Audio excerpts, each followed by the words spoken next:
Question number 11, Ron Mark. Thank you very much, Mr Speaker. My question is to the Prime Minister and asks, does he stand by all his statements, and if so, how? The Right Honourable Prime Minister. Mr Speaker, yes, and as Prime Minister. Thank you. Supplementary. Supplementary question, Ron Mark. Thank you, Mr Speaker. To the Prime Minister, how can he say his government is, quote, not losing the war on P, end of quote, when after 8 years of his leadership, there is now so much of it available on the street that the price has plummeted to half of what it was when he came to office?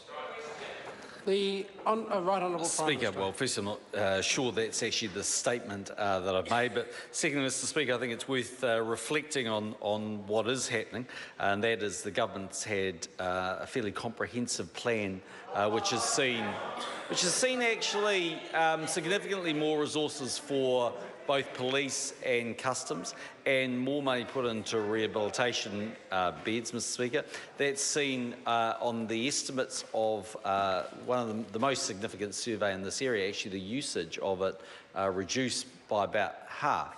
Mr Speaker, what is true though is the enormous price differential between what the product actually sells for in New Zealand and what you can buy it for in markets like Mexico or China. I mean, there's a huge incentive for people to bring it in New Zealand. Tree. Order. Supplementary. Supplementary question, Ron Mark. Thank you, Mr Speaker. To the Prime Minister then, does he agree with the current President of the Police Association who said in reference to the P problem, quote, we took our foot off the throat, end of quote, and the outgoing President who said, quote, funding to police organised crime units has been reduced, making it more difficult to fight the P problem, end of quote, and isn't it him and his cabinet who are ultimately responsible for that? The Speaker. Right Honourable Prime Minister. No, I don't agree at all, and the facts don't back that up. Supplementary. Supplementary question, Ron Mark. Okay. To the Prime Minister, how pathetic is it that your government on one day announces it's going to spend $28 million exterminating possums and rats, and then another day announces it's going to spend a piffling $15 million to eradicate P dealers? The Right Honourable Prime Minister. Mr Speaker, I think it would be a stretch of the legislation to use the proceeds of crime to exterminate rats. And therefore we're using the legislation and the powers within the legislation to use those resources. Mr Speaker, far from being behind the ball, actually the government's been quite forward-leaning in this area, but one has to accept actually around the world the use of P has increased for the hardened end. The overall usage rates in New Zealand have declined on the survey work. Okay, supplementary. Supplementary, Mr Speaker. Order. Order.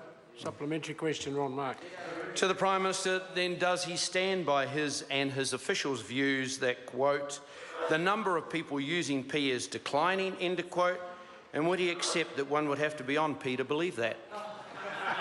The Right Honourable Mr Prime Speaker, Minister. the member's entitled to hold that view if he wants to, but the biggest survey in this area shows, which is an anonymous survey that people fill in and also takes into account the number of people that present themselves at hospitals and the likes, indicate that the broader usage of P is going down. What is absolutely true, I think, is that the hardened end of users is going up, Mr Speaker, and what we have been the case has become much better at identifying that now. People do test homes, for instance, for the use of P and the likes. But, Mr Speaker, the reality is that New Zealand, I think actually above Australia, has one of the highest rates, if not the highest rate, in the OECD.